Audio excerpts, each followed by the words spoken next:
ഇവിടെ നമ്മുടെ കൊക്കിന് ജീവൻ ഉണ്ടെങ്കിൽ സുഗതൻ ഈ കൗൺസിലിൽ ഇറങ്ങി വരത്തില്ല. കാണിച്ചു തരാം. ഇവരുടെ പ്ലാൻ എന്ന് വെച്ചാൽ ആ മിനിറ്റ്സ് ബുക്ക് അതിന്റെ ഭാഗമായി അവർ കീറിക്കളഞ്ഞു. അപ്പൊ ഇനി സുഗതന് കോടതി പോകുമ്പോൾ എളുപ്പമാണ്. ആ മിനിറ്റ്സ് ബുക്ക് ഇതിന്റെ ഭാഗമായി മിനിറ്റ്സ് ബുക്ക് കീറിക്കളഞ്ഞിട്ടുണ്ട്.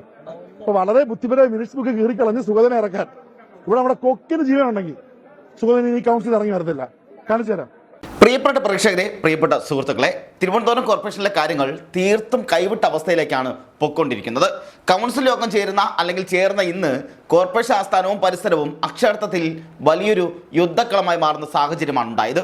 UDF കൊണ്ടുവന്ന അവിശ്വാസ പ്രമേയ നീക്കം LDF പിന്തുണ നിശ്ചയിച്ചോടെ അവതരിപ്പിക്കാൻ പോലും കഴിയാതെ മാറ്റിവെക്കേണ്ടൊക്കെ വന്നെങ്കിലും രാഷ്ട്രീയ പ്രതിരോധം ശക്തമാക്കാൻ ഉറച്ചുകൊണ്ട് കോൺഗ്രസ് പ്രവർത്തകർ ഇന്ന് നഗരസഭാ ഓഫീസിലേക്ക് പ്രതിഷേധ മാർച്ച് സംഘടിപ്പിക്കുന്ന സാഹചര്യമുണ്ടായി.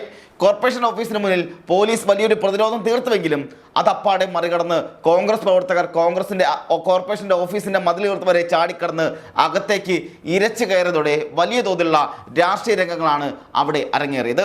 പോലീസുകാരെ വകഞ്ഞു മാറ്റി അകത്തേക്ക് കയറാൻ ശ്രമിച്ച പ്രവർത്തകരും പോലീസും തമ്മിൽ കടുത്ത ഉന്തും തള്ളും വലിയ തോതിലുള്ള കയ്യാങ്കളിയുമാണ് കവാടത്തിലുണ്ടായത്. നഗരവാസികൾ ഇതുവരെ കണ്ടിട്ടില്ലാത്ത രീതിയിലുള്ള കടുത്ത പ്രതിഷേധമായി കോൺഗ്രസ് പ്രവർത്തകർ നഗരസഭാ വളപ്പ് കൈയടക്കുന്ന കാഴ്ചയാണ് നമ്മൾക്ക് കാണാൻ കഴിഞ്ഞത്. DCC പ്രസിഡന്റ് N ശക്തനടക്കമുള്ള പ്രമുഖ നേതാക്കൾ, ഒപ്പം തന്നെ ശബരിനാഥ് അടക്കമുള്ള പ്രമുഖ നേതാക്കളുടെ നേതൃത്വത്തിലാണ് ഈ പ്രതിഷേധ പെരുമഴ തന്നെ തലസ്ഥാനത്ത് പെയ്തിറങ്ങിയത്. ജനങ്ങളെ ബാധിക്കുന്ന വിഷയങ്ങൾ ഉന്നയിച്ച് തുടങ്ങിയ ഈ സമരം ഒടുവിൽ പോലീസുകാരെ വകഞ്ഞു മാറ്റി അകത്തേക്ക് കയറാനുള്ള വലിയൊരു തെരുവ് യുദ്ധത്തിലേക്ക് നീങ്ങുന്ന കാഴ്ചയാണ് നമ്മൾ കണ്ടത്. ഈ നാടകങ്ങൾക്ക് പിന്നിലെ ആ പച്ചയായ രാഷ്ട്രീയ കളി എന്താണെന്ന് നമുക്ക് വിശദമായി പരിശോധിക്കാം. അതിനു മുമ്പ് അവിടെ നടന്ന പ്രതിഷേധങ്ങളുടെ ദൃശ്യങ്ങളൊന്ന് കണ്ടുവരാം.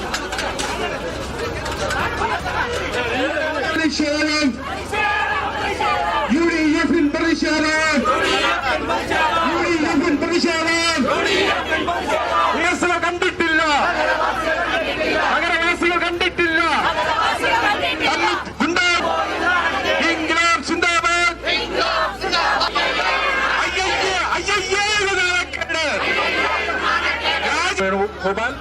ശ്രീ മനോജ്, ശ്രീ ശശീന്ദ്ര പ്രസാദ്, ശ്രീ കൈവനം വാഹനത്തിന്റെ പിന്നാലെ കടന്നു വരികയാണ്.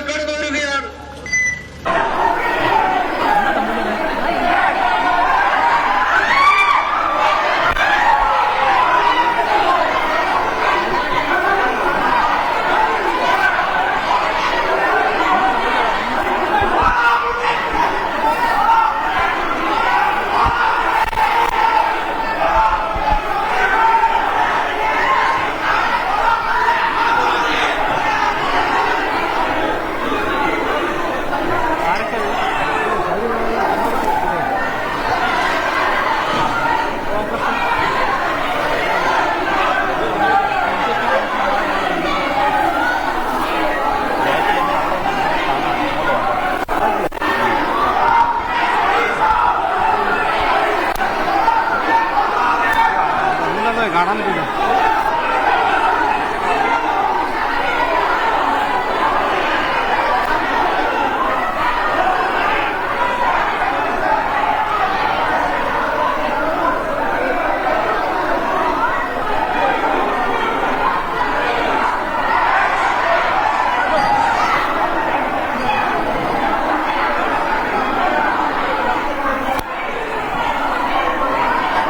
നമുക്ക് ഈ കോർപ്പറേഷനിലെ കസേരക്കളിക്ക് പിന്നിലെ കൃത്യമായ കണക്കുകളാണ് ഒന്ന് നോക്കാനുള്ളത്, ആദ്യം കണ്ണോടിക്കാനുള്ളത്. ആകെ 100 അംഗങ്ങളുള്ള തിരുവനന്തപുരം നഗരസഭാ കൗൺസിലിൽ BJPക്കാണ് നിലവിൽ ഭരണപരമായ ഭൂരിപക്ഷമുള്ളത്.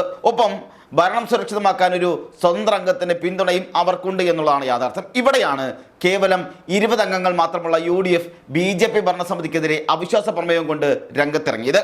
നഗരത്തിൽ നിലവിലുള്ള കടുത്ത ഭരണസ്തംഭനം, തെരുവുനായ ശല്യം, കുടിവെള്ള പ്രതിസന്ധി, മാലിന്യ നിർമ്മാർജ്ജനത്തിലെ വീഴ്ചകൾ തുടങ്ങിയ സജീവമായ ജനകീയ പ്രശ്നങ്ങൾ ജനമധ്യത്തിൽ ഉയർത്തിക്കാട്ടിയാണ് UDF parliamentary party leader KS ശബരിനാഥിന്റെ നേതൃത്വത്തിൽ അവിശ്വാസത്തിന് നോട്ടീസ് നൽകിയത്. എന്നാൽ അവിശ്വാസ പ്രമേയം സഭയിൽ അവതരിപ്പിക്കണമെങ്കിൽ തന്നെ 1/3 അംഗങ്ങളുടെ പിന്തുണ വേണമെന്നിരിക്കെ ഇടതുപക്ഷത്തിന്റെ തന്ത്രപരമായ രാഷ്ട്രീയ നിലപാട് UDFന്റെ നീക്കങ്ങൾക്ക് തുടക്കത്തിലെ തന്നെ വലിയൊരു തിരിച്ചടിയായി മാറി. 20 പേരെയും വെച്ച് BJP താഴെ ഇറക്കാൻ UDF ഇറങ്ങി പുറപ്പെട്ടപ്പോൾ അവർ ഇടതുപക്ഷത്തിന്റെ തന്ത്രപരമായ നീക്കത്തെ വേണ്ടത്ര കണക്ക് കൂട്ടില്ല എന്ന് വേണം പറയാൻ. എന്താ സംഭവിച്ചെന്നല്ലേ അറിയേണ്ടത്. UDF കസേര പിടിക്കുമെന്ന് കാണാൻ, അല്ലെങ്കിൽ പിടിക്കുന്നത് കാണാൻ നമ്മുടെ LDF ഒട്ടും താല്പര്യമില്ല. UDF കൊണ്ടുവന്ന അവിശ്വാസ പ്രമേയത്തെ തൽക്കാലം പിന്തുണയ്ക്കില്ലെന്ന് LDF നേതൃത്വം വ്യക്തമാക്കുകയാണ് ചെയ്തിരിക്കുന്നത്. നയപരമായ വ്യത്യാസങ്ങൾ ഉള്ളതുകൊണ്ട് പ്രമേയത്തെ പിന്തുണയ്ക്കില്ല എന്ന് CPM ജില്ലാ സെക്രട്ടറി V. ജോയ് വ്യക്തമാക്കിയതോടെ ആവശ്യത്തിന് അംഗബലമില്ലാതെ UDFന് മറ്റ് വഴികളൊന്നുമില്ലാതെ ആ അവിശ്വാസ പ്രമേയം അവതരിപ്പിക്കാതെ മാറ്റിവെക്കേണ്ടി വന്നു. ഇത് BJPയും LDFും തമ്മിലുള്ള വലിയൊരു അഡ്ജസ്റ്റ്മെന്റ് രാഷ്ട്രീയമാണെന്നാണ് UDF നേതാവ് K. ശബരിനാഥൻ പച്ചയ്ക്ക് തുറന്നടിക്കുന്നത്.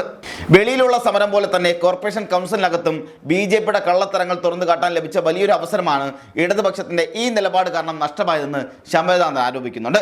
പ്രമേയത്തിൽ ചർച്ച നടത്തിയ ശേഷം LDFന് വേണമെങ്കിൽ വോട്ടെടുപ്പിൽ നിന്ന് മാറി നിൽക്കാമായിരുന്നു. എന്നാൽ അതിന് പോലും തയ്യാറാകാത്തത് BJPയുമായുള്ള വ്യക്തമായ ബാന്ധവും കാരണമാണെന്നാണ് UDFന്റെ ആക്ഷേപം. എന്നാൽ LDF ഈ ആരോപണങ്ങളെ പൂർണ്ണമായും തള്ളിക്കളയുകയാണ് ചെയ്തിരിക്കുന്നത്. എന്തായാലും LDFന്റെ ഈ പിന്മാറ്റം BJP ഭരണസമിതിയെ വലിയൊരു പ്രതിസന്ധിയിൽ നിന്നാണ് തൽക്കാലം രക്ഷിച്ചെടുത്തിരിക്കുന്നത്. എന്നാൽ പ്രമേയം അവതരിപ്പിക്കാൻ കഴിഞ്ഞില്ലെന്ന് കരുതിക്കൊണ്ട് കോൺഗ്രസ് ഈ വിഷയത്തെ അങ്ങനെ അങ്ങ് വിട്ടുകളയാൻ ഉദ്ദേശിച്ചിട്ടില്ല. അതിന്റെ ബാക്കി പത്രമാണ് ഇന്ന് നമ്മൾ കോർപ്പറേഷന് മുന്നിൽ കാണുന്ന ഈ വലിയ പോരാട്ടം എന്നത്. ഇന്ന് കൗൺസിൽ യോഗം ചേരാൻ മിനിറ്റുകൾ മാത്രം ബാക്കി നിൽക്കെയാണ് കോൺഗ്രസിന്റെ നേതൃത്വത്തിൽ വൻ പ്രതിഷേധ മാർച്ച് ഓഫീസിലേക്ക് എത്തിയത്.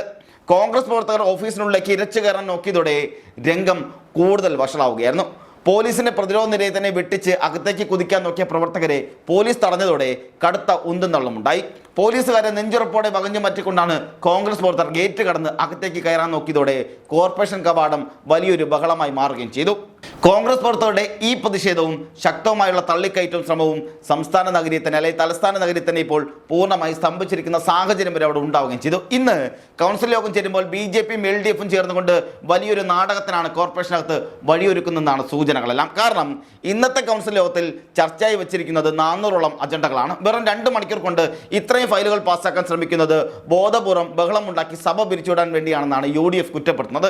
വെറുതെ ബഹളം വെച്ച് സമയം കളയുന്ന രീതി UDFനില്ല എന്നും ജനങ്ങളെ ബാധിക്കുന്ന സുപ്രധാന പ്രശ്നങ്ങളും ഫയലുകളും കൗൺസിലിൽ കൃത്യമായി ചർച്ച ചെയ്യണമെന്ന നിലപാടിലാണ് തങ്ങൾ ഉറച്ചു നിൽക്കുന്നതെന്നും K. ശബരിനാഥ് വ്യക്തമാക്കുകയും ചെയ്തിട്ടുണ്ട്. ഇന്ന് ചർച്ചയ്ക്ക് വരുന്ന ഭൂരിഭാഗം ഫയലുകളും പണ്ട് LDF ഭരണകാലത്തെടുത്ത തീരുമാനങ്ങളും നിയമനങ്ങളും മുന്നോട്ട് കൊണ്ടുപോകുന്നതിനായി ബന്ധപ്പെട്ടതാണെന്നും പണ്ട് ആനാവൂർ വകുപ്പൻ കത്തൊപ്പിട്ട് നൽകിയ മുൻ മേയർ ആര്യ രഞ്ജൻ നിയമിച്ച അതേ അൺക്വാളിഫൈഡ് അതായത് യോഗ്യതയില്ലാത്ത ആളുകൾ തന്നെയാണ് ഇപ്പോൾ ഇവിടെ തുടരുന്നതെന്നും UDF ചൂണ്ടിക്കാട്ടുന്നുണ്ട്. ഇവരെ മാറ്റാൻ പോലും BJP ഭരണസമിതി തയ്യാറാകാത്തത് ഈ LDF BJP ഒത്തുതീർപ്പിന്റെ തെളിവാണെന്നും ഈ യോഗ്യതയില്ലാത്ത ജീവനക്കാരുടെ വിഷയം വളരെ ഗൗരവമായി തന്നെ ജനമധ്യത്തിൽ ഉയർത്തുമെന്നും UDF മുന്നറിയിപ്പ് നൽകുന്നു. പക്ഷേ ഈ കോർപ്പറേഷൻ വളപ്പിലെ ഉന്തം തള്ളും ബഹളവും ഒന്നും ഇന്നോ ഇന്നലെ ഒന്നും തുടങ്ങിയതല്ല.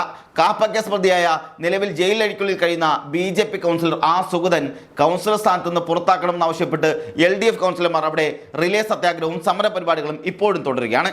ഇതിന്റെ തുടർച്ചയായി കഴിഞ്ഞ ദിവസങ്ങളിൽ മേയറുടെ ചേംബറിലേക്ക് തള്ളിക്കയറാൻ ശ്രമിച്ച LDF കൗൺസിലർമാർ മേയറുടെ ചേംബർ അവിടെ വലിയ സംഘർഷമൊക്കെ ഉണ്ടാക്കിയപ്പോൾ BJP കൗൺസിലർമാർ തടയുന്ന സാഹചര്യമുണ്ടായി. ഫലമോ mayor VV Rajesh, deputy mayor ഉൾപ്പെടെയുള്ള ആൾക്കാർക്ക് 15-ലധികം പേർ കൗൺസിലർമാർക്ക് പരിക്കേൽക്കുന്ന സാഹചര്യമുണ്ടായി.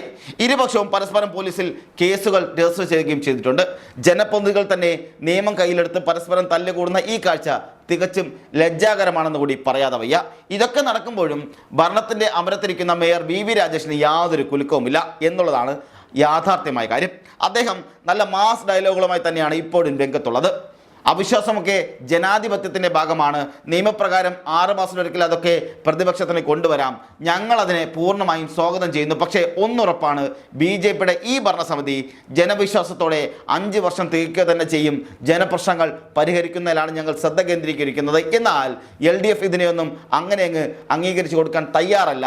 ഹൈക്കോടതി വിധിക്ക് ശേഷം BJP കൗൺസിലർമാർ വീണ്ടും സത്യപ്രതിജ്ഞ ചെയ്യുന്ന നടപടി തികച്ചും കള്ളത്തരമാണെന്നും ഭരണഘടനാ വിരുദ്ധമാണെന്നും അതിനാൽ നിലവിലെ മേയർ തിരഞ്ഞെടുപ്പ് തന്നെ അസാധുവാക്കണമെന്നും LDFിന്റെ പ്രധാന വാദങ്ങളൊക്കെ ഉന്നയിക്കുന്നതെന്നാണ് ഇവിടെ മേയർ VV രാജേഷ് പറഞ്ഞു വെക്കുന്നത്. ഒരു വശത്ത് BJP രക്ഷിക്കാൻ അവിശ്വാസ പ്രമേയ ചർച്ചകളിൽ നിന്നും മാറി നിൽക്കുകയും മറുവശത്ത് മേയർക്കെതിരെ കോടതിയിൽ പോവുകയും ചെയ്യുന്ന LDFിന്റെ ഈ ഇരട്ടത്താപ്പാണ് കോൺഗ്രസ് ഇപ്പോൾ രാഷ്ട്രീയ ആയുധമാക്കുന്നത്.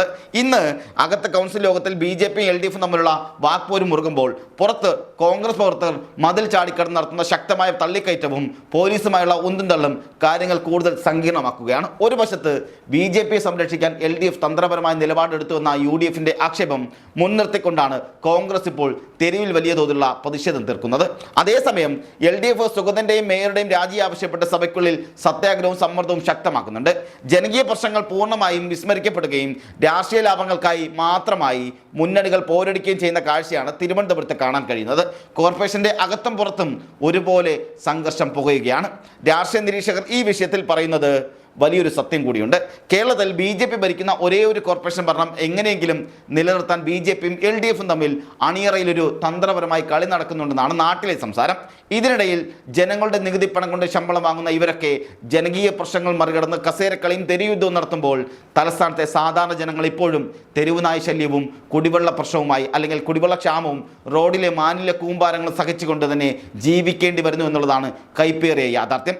വരും ദിവസങ്ങളിൽ കോർപ്പറേഷൻ ഹാളിനുള്ളിലും പുറത്തും ഈ രാഷ്ട്രീയ പോരാട്ടം കൂടുതൽ പ്രക്ഷുബ്ധമാകാനാണ് സാധ്യതയും. എന്നാലും എന്ത് തന്നെയായാലും കസേര ഉറപ്പിക്കാൻ BJPയും ഭരണം അട്ടിമറിക്കാൻ കോൺഗ്രസും തന്ത്രപരമായ നിലപാടുകളുമായി ഇടതുപക്ഷവും കളം നിറയുമ്പോൾ തിരുവനന്തപുരം കോർപ്പറേഷനിലെ ഈ നാടകങ്ങൾ എങ്ങോട്ട് ചെന്ന് അവസാനിക്കുമെന്ന് വരും ദിവസങ്ങളിൽ നമുക്ക് കണ്ടു തന്നെ അറിയേണ്ടിയിരിക്കുന്നു.